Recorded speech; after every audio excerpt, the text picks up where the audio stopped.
Hi guys, in this video I want to cover like your plan A, your plan B, and your plan C when it comes to cutting and programming. So let's just say we try to program this Toyota key. We want to program the remote with a Smart Pro, and maybe that works, cool. And then we go to program a mobilizer, but it doesn't work. You don't want to like get stopped in your tracks, freak out and panic of like, oh no, what do I do? Do I just throw it away as a refund and like lose the sale? How can we save that if you're trying to program the mobilizer? We have other options. Make sure you have the right year, make, model, obviously. You can also scan the key and make sure you're using the right key matched on theirs. Look at the mobilizer light. If it's blinking like 1, 1, 2, 1, 1, 2, it's too many keys or it's the wrong chip. So you can do is you can scan their key with the X-Force or the Z-Bull and find out, oh, it's a different chip because they say it's a 2015, but it's actually a 13, and it's supposed to be a dot or a G or an H, one of those things. If you keep all your extra chips, you can run through and you can pull all your extra chips if needed from cloning. Oh, like here's a whole bunch of Camry ones for that. You can pop that in there and program back to normal. Great. Or you can get your X-Force chips, clone it, but that costs you $3 versus free from old cloning. So now you have two options. Cool. If that doesn't work, you can always try like the Autel. It seems pretty handy when it comes to the keys. It could be like there's a cord issue and that's why it's not connecting, but there's three options out there. There's plan A, plan B, and plan C. Now you have this key complete and able to be sold. Great. Same thing if you're doing like for a Honda, you know.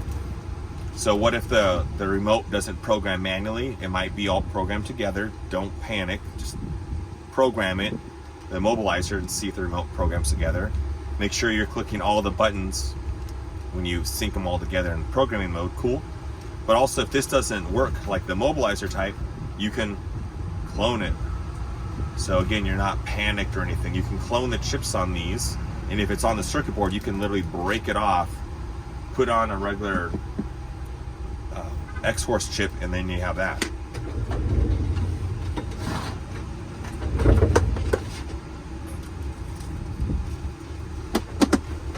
And then if you're working on like a Ford cert key, some of those keys are 10 minutes, you know, between 2011, 2016, it's a 10-minute cycle. So do you want to use your Smart Pro and have it locked up in a vehicle for 10 minutes and then you can't do anything else? You can't do like a Fabic or a Nissan push start because this is locked away for 10 minutes. That's where you want to use a CK100. It's cheaper, you plug it in, it requires no charging, it's just powered by the vehicle. You plug it in and now you have your 10-minute Fords taken care of. Yeah, the CK100, it's an old type remote. It's, you click it, heavy duty clicks. They're not the best when it comes to like software updates. I had one where it just doesn't work anymore. I have to get a new one.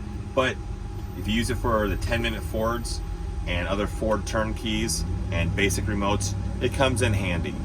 So now you can program multiple vehicles at the same time. So if you have two techs, they can multitask. The Autel is really good for that, but you need a hotspot and a Wi-Fi to do that. This is plug and play, pretty simple. And no, you can't clone the 10-minute Fords. You can't clone them. What you can do is you can scan them, and if you have some chips that are the same labeled, you can always grab one of those and put it in. Maybe you're trying to program it, it has a bad chip. Probably not, but you can at least use your tools and find out what's going on. Good example for this, earlier today we had a Mazda, a Nissan. We were doing a Nissan Rogue 2018. One guy, one of the sales people pulled up and quoted a Niskey 600. It's supposed to be a Niskey 650. So we're able to scan this, scan the key, find that it's a 4A versus a Type 46. Grab one of the chips from here, pop it in there, and continue programming with a Smart Pro instead of cloning it because that Rogue flip key was unclonable. So we are able to use this, find out the key, chip in question, and complete with this.